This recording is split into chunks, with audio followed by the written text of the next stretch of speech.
The voting results flickered across 1,000 holographic screens throughout the chamber. Red numbers dominated the display. Denied. Again.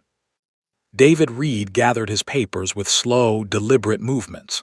Around him, representatives from 200 alien species whispered and clicked and hummed in their various languages. Most were already moving on to the next agenda item. The human question had been settled. Case closed. 50 years. That was how long Earth had worked with the Galactic Council. 50 years of sending medical teams to plague worlds. 50 years of mediating wars between species who could barely pronounce each other's names. 50 years of sharing technology that humanity had clawed its way to developing, only to watch council members take credit for the breakthroughs. And now this, a permanent seat on the council, denied for the 7th time in a row. Speaker Vralik adjusted his ceremonial robes, the blue-green scales of his amphibious body glistening under the chamber lights. He was already calling for the next vote, something about mining rights in the outer reaches. Business as usual. David stood up. His chair made a soft scraping sound against the floor. A few nearby representatives glanced his way, then returned to their data tablets. He walked toward the exit. His footsteps echoed in the vast space. Patricia Walsh, Earth's military liaison, fell into step beside him. Then Commander Stevens. Then Dr. Yuki Tanaka, who had spent 20 years developing the plague protocols that saved billions of alien lives. One by one, every human in the chamber joined the quiet procession toward the doors. Now the aliens were noticing. Conversation stopped. Vralik paused mid-sentence. David reached the massive doorway and turned back. The entire council was watching him now. Hundreds of eyes, compound and simple, multifaceted and singular, all focused on the human delegation. He did not raise his voice. He did not need to. The people of Earth thank the Galactic Council for the opportunity to serve alongside you these past 50 years. As of this moment, we are withdrawing all human personnel from Council operations. Our medical teams, our peacekeepers, our engineers, our diplomats, all of them. We wish you well in your future endeavors. Silence. Then laughter. It started with the Kree representative, a chittering sound that came from his mandibles. Others joined in. The crystalline Lumians made a sound like wind chimes. Even Vralik allowed himself a wet chuckle. You will be back, Vralik said, waving a webbed hand dismissively. You need us more than we need you. Humans always come back. David said nothing.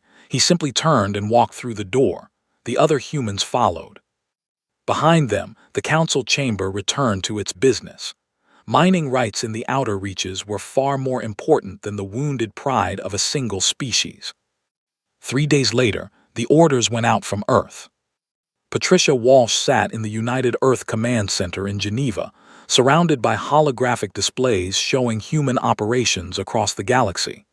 Each screen represented lives, work, dedication. She began issuing the recall commands. On Dueler 3, Dr. Salar watched human medical personnel pack their equipment. The gray-furred physician had worked alongside them for 15 years. He did not understand. The plague protocols, he said, his multiple arms gesturing frantically. You cannot just leave. Who will maintain the monitoring systems? Who will update the vaccine distributions? Dr. Tanaka sealed the last container of equipment. We trained your people, Dr. Salar. You have all the information we can provide. The Council has made their decision about humanity's place. We are respecting that decision. But the protocols are complex. There are subtleties we have not fully grasped. Then I suggest you study harder. Dr. Tanaka's voice was not cruel, just tired. Good luck. The human medical ships lifted off the next morning, leaving behind facilities they had built and staffed for decades. In the Kepler frontier, human peacekeepers boarded their transports.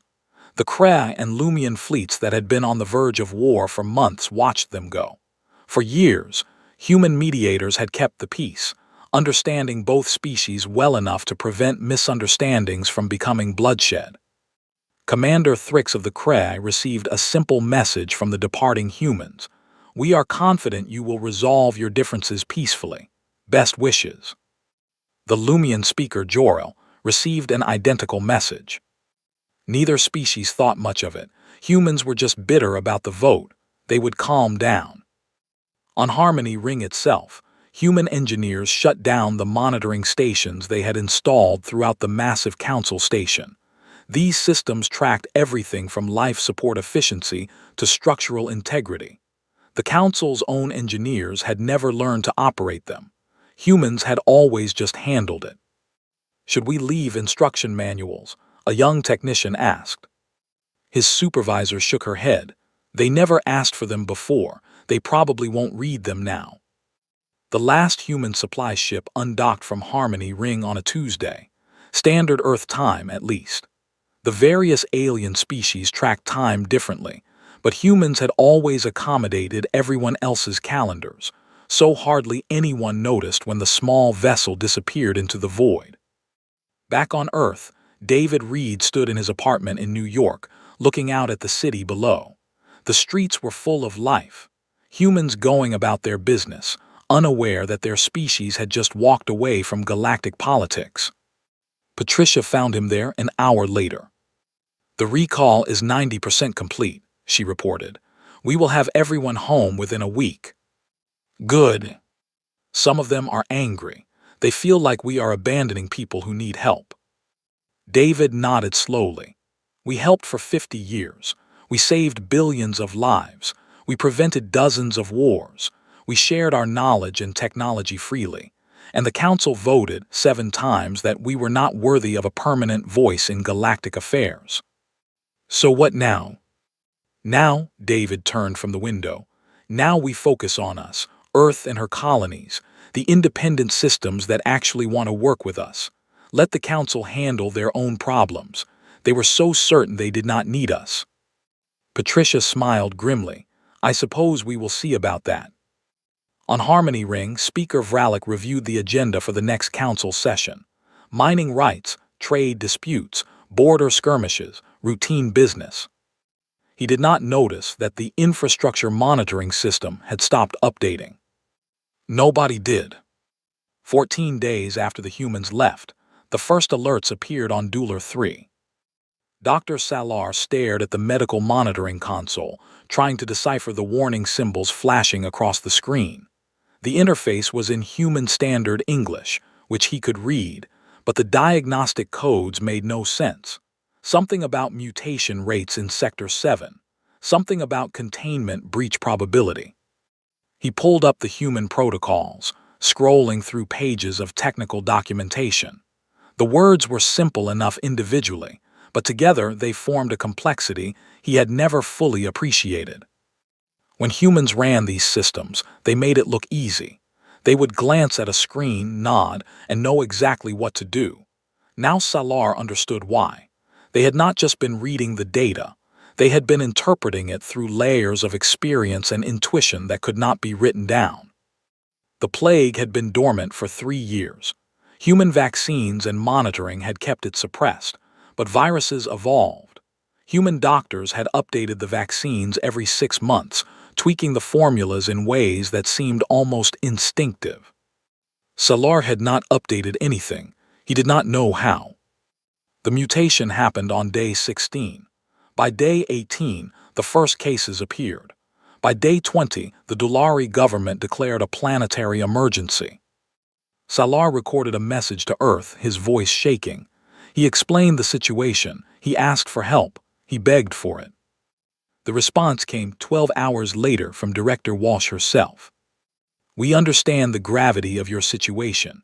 However, Earth respects the sovereignty of Council member worlds. We are confident your medical professionals will find a solution. The protocols we left are comprehensive. Best of luck." The message ended. No offer of assistance. No human medical ships racing to the rescue. Salar played the message 3 times, hoping he had misunderstood. He had not. The death toll reached 10,000 within a week, then 100,000. The Dulari people, who had relied on human expertise for so long, were drowning in a crisis they could not manage alone.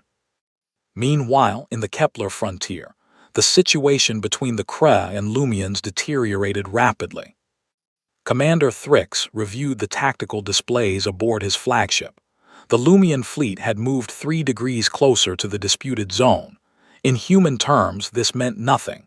In Kree terms, it was an insult that demanded response. The Kree moved their own ships forward. Speaker Jor-El, watching from the Lumian command vessel, saw the Kree movement as aggression. The geometric patterns of his crystalline body flickered with agitation. Lumian culture valued precision and order. The Kree organic ships with their irregular forms represented chaos. Both species sent messages. Both messages were filtered through translation software that converted words accurately but missed every cultural nuance. When humans mediated, they did not just translate, they explained. They bridged the gap between utterly alien minds. They made species understand each other. Now there were just computers doing literal translations. Thrix received a message he interpreted as a challenge to honorable combat. Jor-El received a response he interpreted as a death threat against civilians. The first shots fired on day 19 of the human absence. The battle lasted 6 hours, 17 ships destroyed, thousands of lives lost, not because either side wanted war, but because neither side understood the other well enough to stop it.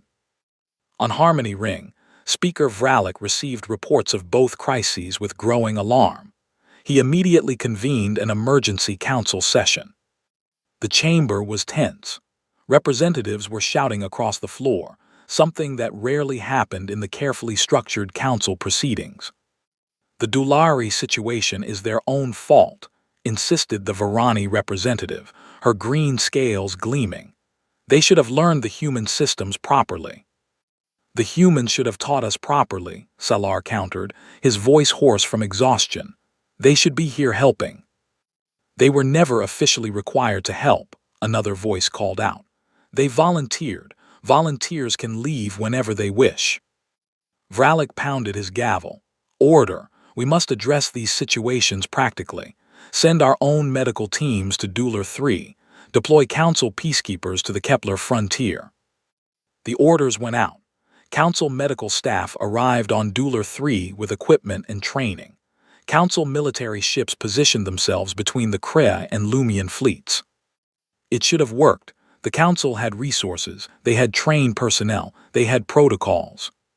But the Council medical team had never dealt with a rapidly mutating plague before.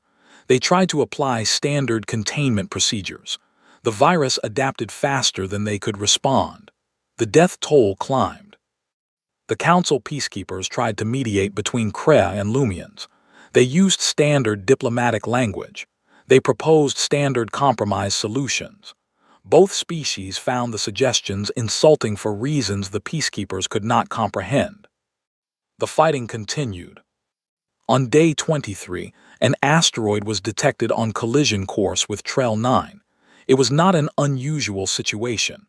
Asteroid deflections happened regularly in populated systems. The Council had handled dozens of them. But humans had handled hundreds. The Council engineering team studied the asteroid's trajectory.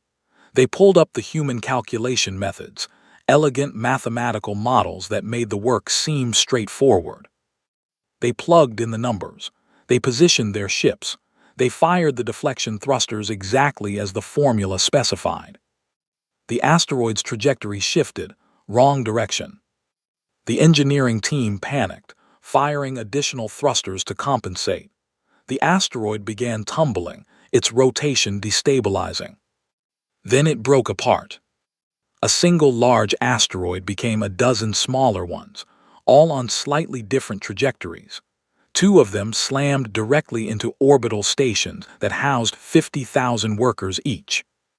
The explosions lit up Trell 9's orbit like new suns.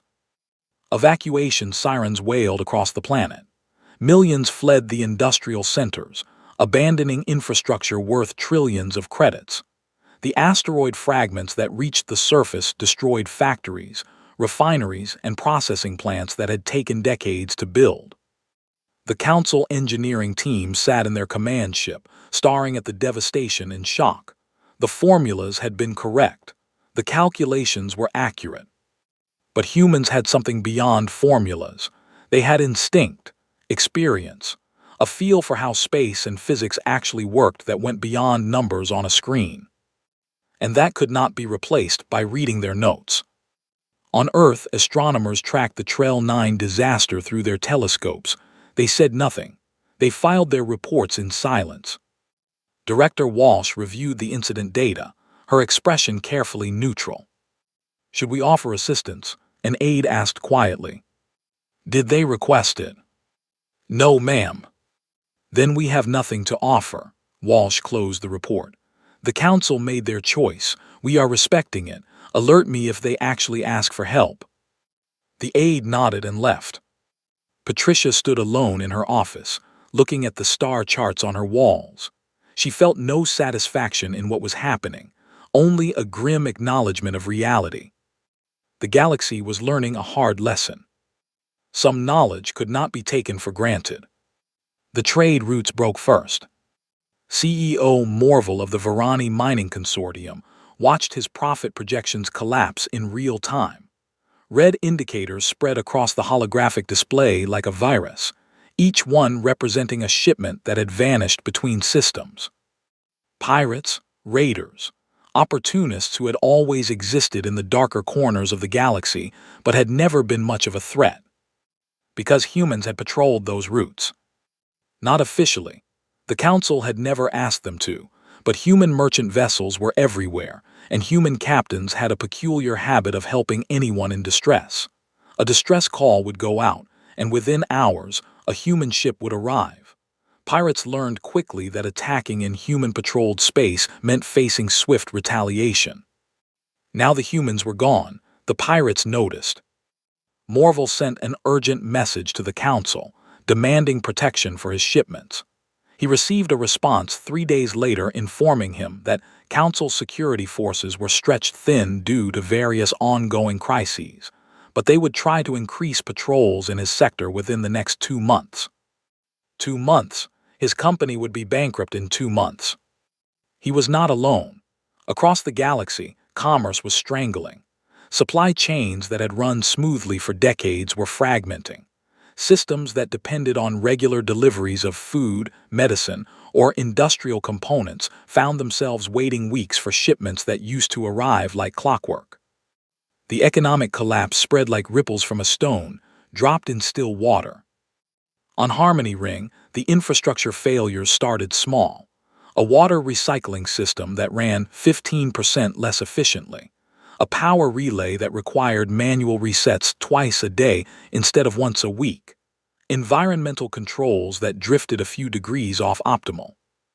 The Council engineers tried to address each issue as it arose, but for every problem they fixed, 2 more appeared. The station was vast, a city in space, and its systems were interconnected in ways that nobody fully understood except the humans who had installed them. Those humans were on Earth, watching from 40 light-years away. Speaker Vralik stood in his private office, reviewing reports that grew more alarming each day. Dueler 3 death toll now approaching 1 million. Craolumian conflict expanding to involve 3 more border systems. Trail 9 economic output down 70%. Pirate attacks up 400%. Council member worlds beginning to accuse each other of incompetence. His communicator chimed, an urgent message from the Salvori Republic. The Salvorians had never joined the Galactic Council. They were an independent confederation of bird-like species who preferred to handle their own affairs. Vralik had always considered them short-sighted for refusing Council membership. Now they were offering the Council advice, unsolicited advice. "We have been conducting trade negotiations with Earth's colonial systems," the Salvori ambassador said in the recorded message. Her feathers were a brilliant blue, and her tone was carefully diplomatic but pointed. The humans seem quite willing to share their expertise and technology with partners who treat them as equals. Perhaps the Council should consider a different approach. Vralik deleted the message. The Council did not take suggestions from non-members. But the seed was planted. Reports began filtering in from Council intelligence services. Human colonies were not just surviving Earth's withdrawal from galactic politics. They were thriving. New Vancouver had signed a major trade agreement with the Salvori Republic. Armstrong Station was coordinating a joint scientific venture with 3 independent systems. Nova Terra was exporting food to worlds the Council could no longer reliably supply. And everywhere humans went, they brought their expertise, medical knowledge, engineering skills, diplomatic finesse, but only to those who asked respectfully and offered fair partnership.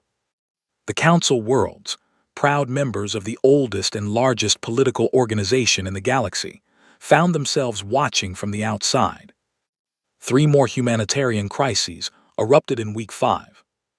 A factory explosion on Krev 2 required specialized rescue equipment that humans had always provided on loan. The Council had to purchase new equipment at enormous cost and wait weeks for delivery. 70 workers died who might have been saved. A virus outbreak on the agricultural world of Plenty threatened the food supply for 6 systems. Human biologists had monitored Plenty's ecosystem for years, maintaining databases of every microbe and pathogen. The Council's replacement team had no databases. They were starting from zero. A solar flare damaged communications networks across the outer reaches. Human technicians had built redundancies into those networks and could usually restore service within hours. The Council team took 3 weeks, leaving millions without long-range communication. In the Council chamber, accusations flew. The Kree brought this on us by provoking the Lumians. The Lumians fired first.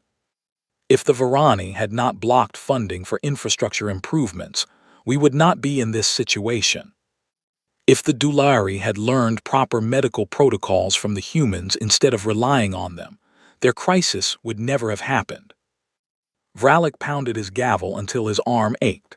The chamber descended into chaos, dozens of species shouting in dozens of languages, the translation system struggling to keep up. Finally, the Kree representative stood. Commander Thrix was present via hologram, his mandibles clicking slowly. "We need the humans back," he said simply. Silence fell. "We need them back," Thrix repeated. "This is not about pride, this is about survival. The galaxy is falling apart." "We cannot just crawl back to them," the Lumian representative protested. "We have our dignity." "Dignity?" Dr. Salar's voice was raw. "My people are dying, millions of them. I would trade all the dignity in the galaxy for one human medical team." More silence. Vralik looked around the chamber. Proud species, ancient civilizations, all of them struggling with a reality they had refused to see. Humans had not been assistants or volunteers or helpful neighbors. They had been the foundation, the glue holding everything together, the invisible framework that made galactic civilization function. And in their arrogance, the Council had voted that foundation unworthy of a voice. "Very well," Vralik said quietly. "I will contact Earth. We will request their assistance." "Request?" Thrix's hologram flickered.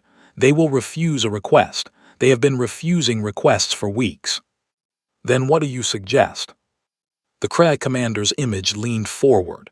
"We do not request. We do not demand. We beg." The word hung in the air like a physical thing. Beg. The Galactic Council, the supreme authority of 200 civilizations, was going to beg a single species to come back. Vralik felt every one of his 200 years weighing on him. "Prepare a delegation," he said finally. "Our best diplomats, send them to Earth." "Should we offer concessions?" someone asked. "We should offer everything," Vralik replied, "because the alternative is watching civilization collapse around us." The message went out that night. On Earth, David Reed received it with no expression at all. He read it 3 times. Then he forwarded it to Director Walsh with a single line. "They are not begging yet, just asking nicely. Wait." Patricia read the message and smiled without humor. "How long do we wait?" Until they understand what they lost, David said. Until they truly understand. Not much longer now. The council delegation arrived at Earth's orbital station on a cold morning in March.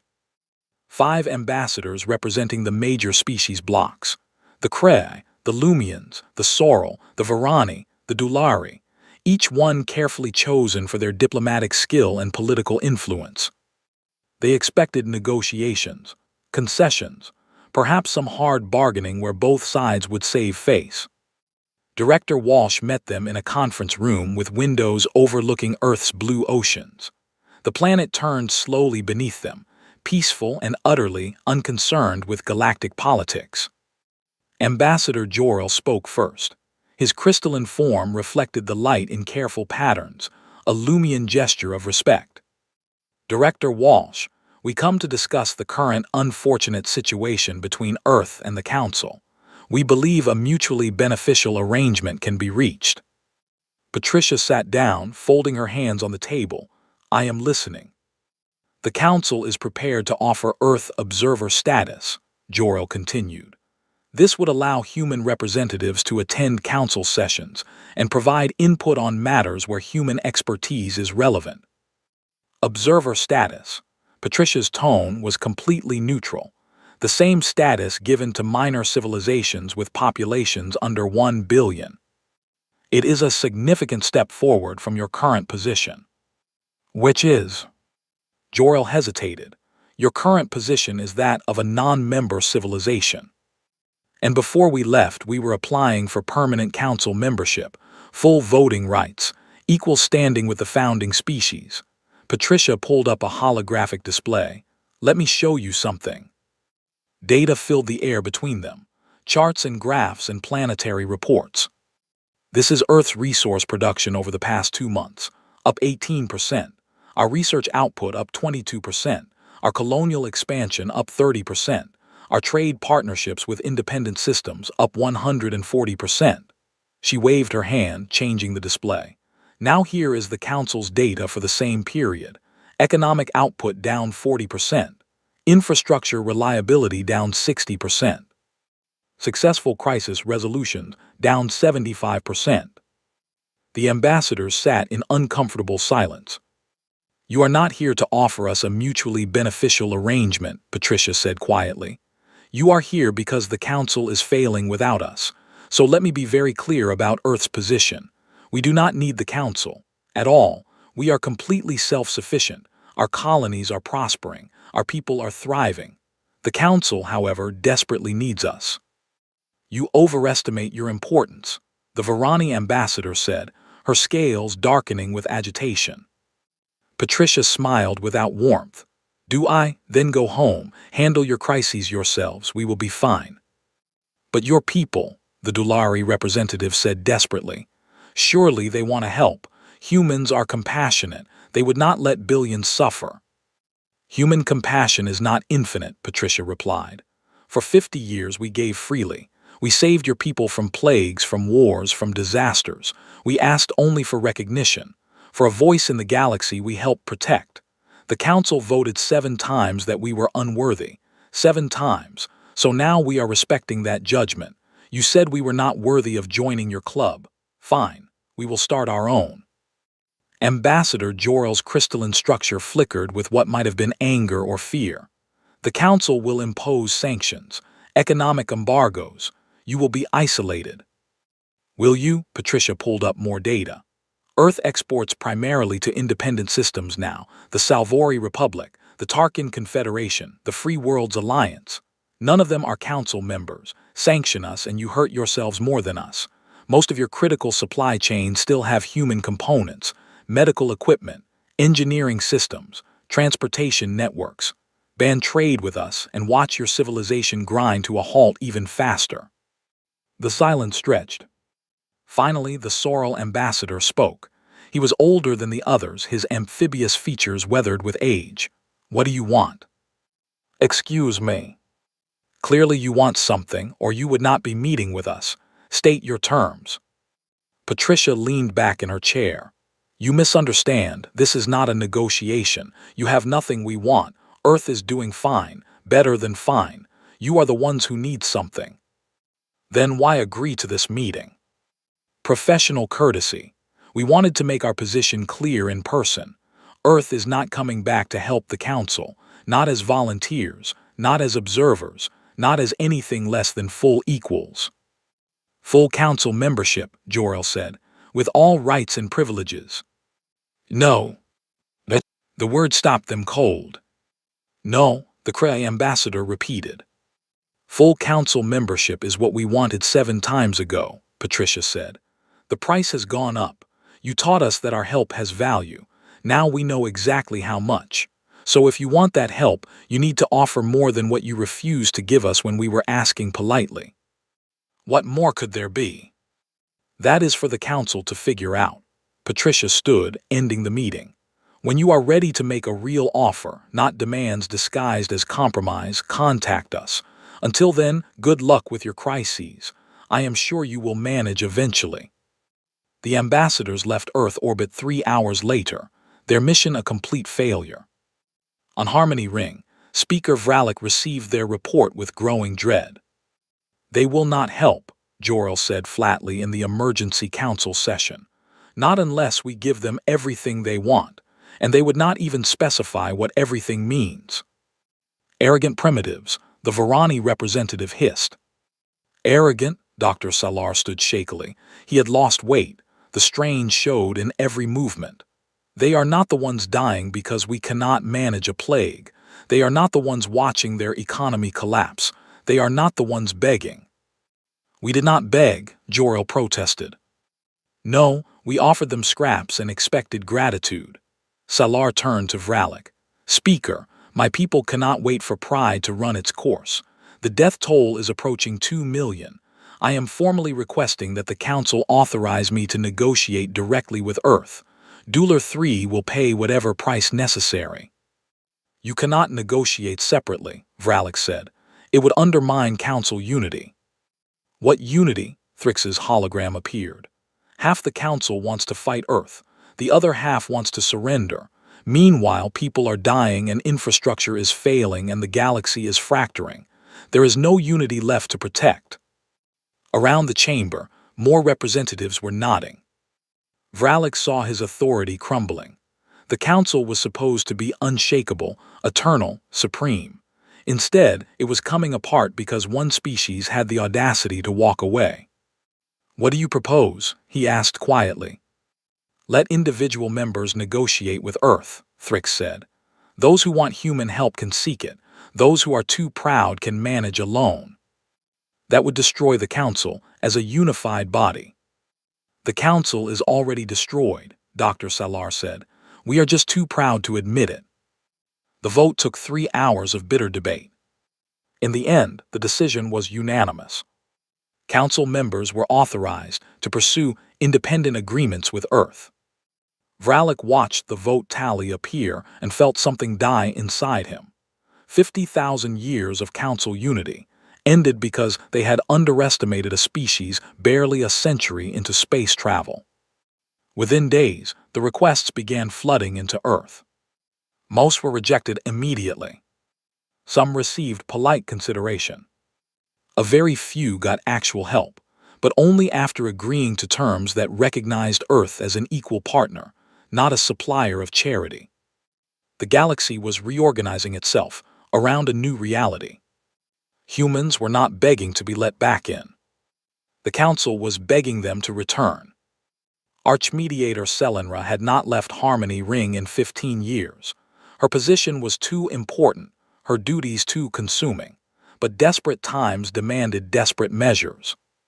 She was the oldest serving Council official, 230 years old, and she had seen civilizations rise and fall. She understood something the younger representatives did not. Pride was a luxury reserved for those who could afford it. The Council could no longer afford pride. Her ship entered Earth's solar system on a Tuesday afternoon. She had sent no advance notice, requested no formal reception. This was not a diplomatic mission. It was a pilgrimage. The security forces at Earth's orbital station were surprised to see her. An archmediator, the highest non-elected position in the Council hierarchy, arriving unannounced in a small personal vessel. They granted her entry immediately and contacted Director Walsh. 2 hours later, Selenra stood in Cape Town, looking at Table Mountain rising behind the city. She had expected Earth to be struggling, its people anxious and fearful about their isolation from galactic society. Instead, she saw prosperity everywhere. Humans walked the streets with purpose and confidence. Markets bustled with goods from a dozen star systems, none of them council members.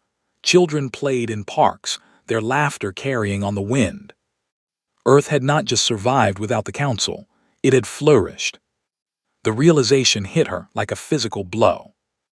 Her escorts led her to a modest building overlooking the ocean.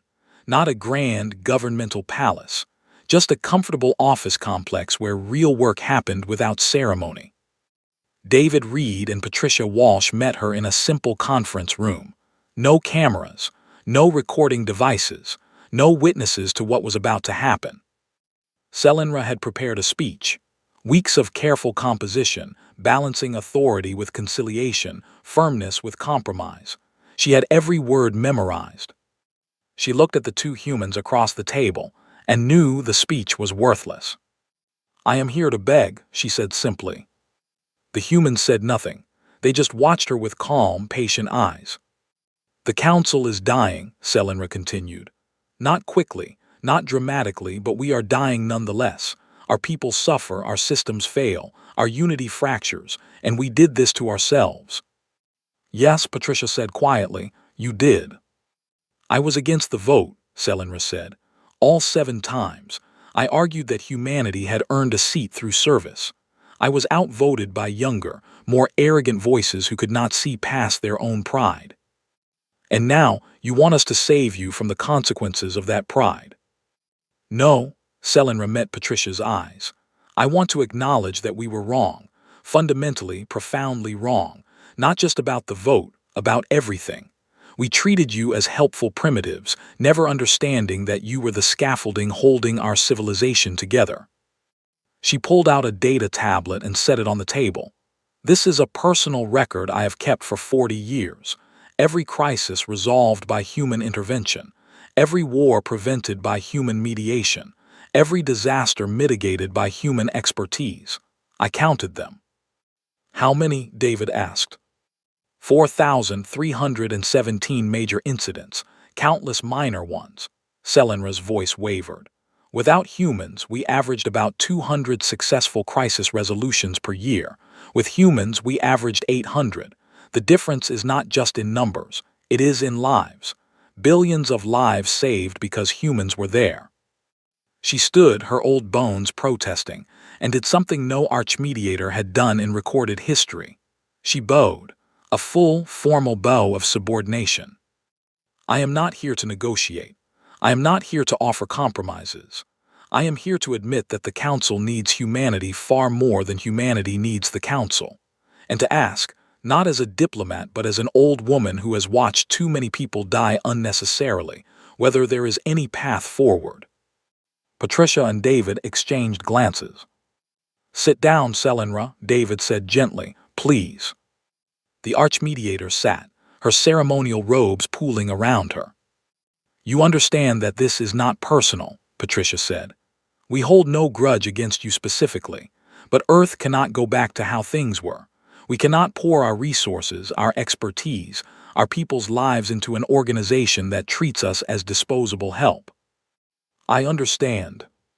If we were to help, it would need to be different, fundamentally different." "What would you require?" "We will send observers," David said carefully. "Not to help, to assess. They will tour council space, evaluate the situations, and report back to Earth. Then we will decide which crises we choose to address with which species under what terms. And for those species who refuse to work with you on equal terms, they will handle their own problems." Patricia's voice was firm. "We are not a charity. We are not cosmic janitors. We are a civilization that offers partnership to those who want it, nothing more." Selenra absorbed this. "The Council will fracture completely. Some species will accept this, others will not. That is the Council's problem, not ours." but billions will suffer. They are already suffering, David said. And that suffering is the result of Council decisions, not Earth's. We did not create this crisis. We are not obligated to fix it at our own expense. Selenra sat in silence for a long moment. Then she nodded slowly. You are right, of course you are right. The suffering is our fault, ours alone. She stood again, gathering her robes. I will deliver your terms to the Council. I cannot promise they will accept. We know, Patricia said. But Selenra, understand this. Earth is not waiting for the Council's decision. We are moving forward with or without you. Every day you delay is another day your people suffer while ours prosper. A motivation to decide quickly. Exactly. Selenra walked to the door, then paused. May I ask you something personal? Of course. Are you satisfied, watching us struggle while you thrive? David considered the question carefully. No, we take no pleasure in suffering, even when it is self-inflicted, but we are not responsible for fixing every problem in the galaxy. We tried that for 50 years. It earned us nothing but contempt. So what now? Now we help those who value our help. We partner with those who see us as equals. We build something better than what the Council offered. David's expression softened slightly. There is room in that future for reformed Council members, but only if the reform is genuine. Selenra nodded and left without another word. Her ship departed Earth orbit 6 hours later. On the journey back to Harmony Ring, she prepared her report. She chose her words with the care of someone who knew she was writing history. The Council would have to choose, genuine change or slow extinction. Either way, the galaxy had already changed. Humanity had seen to that. 6 months after Selenra's visit to Earth, the Galactic Council looked nothing like it had before. The chamber on Harmony Ring was quieter now. 40 species had withdrawn completely, choosing to negotiate directly with Earth rather than work through the Council. Another 60 were present only sporadically, maintaining membership in name while conducting most of their affairs independently. Of the original 200 Council members, fewer than half remained fully committed. Speaker Vralik stood at his podium, looking older than his years. Before him lay a document that represented everything the Council had once sworn never to accept. Earth's terms. Full Council membership with permanent status. Veto power over any decision affecting human interests or operations. Public acknowledgement of human contributions over the past 50 years. Shared credit for all future joint operations. And perhaps most painful, formal apologies from the representatives who had voted against humanity all 7 times. The vote was called, the chamber filled with reluctant confirmations. When it finished, the tally showed near-unanimous approval, not because the Council members suddenly loved humanity, but because the alternative was clear. Those who worked with Earth were recovering. Those who refused were still drowning in crises. Self-interest was a powerful teacher. The message was sent to Earth within the hour. David Reed received it in his office in New York. He read through the terms, verified that every single condition had been met, and allowed himself the smallest of smiles. They agreed, he told Patricia over the comm. All of it. Every word, including the apologies. There was satisfaction in Patricia's voice. Good, assemble our delegation, we have work to do. 3 weeks later, David Reed walked into the Council chamber as Earth's first permanent representative. The new seat had been installed at the head of the table, positioned alongside the founding species. The silence as he entered was profound.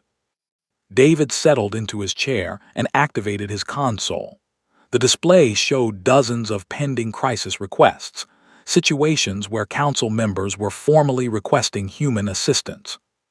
He did not rush. He reviewed each one carefully. Some he approved immediately. Dueler 3 received full medical support, with human doctors already en route. Dr. Salar had been among the first to publicly apologize, and his people's suffering had been genuine. The Crealumian border conflict received human mediators who quickly negotiated a lasting peace. Both species had swallowed their pride and asked for help properly. Trell 9 got engineering teams to rebuild their orbital infrastructure, but only after signing a partnership agreement that gave Earth partial ownership in the new stations.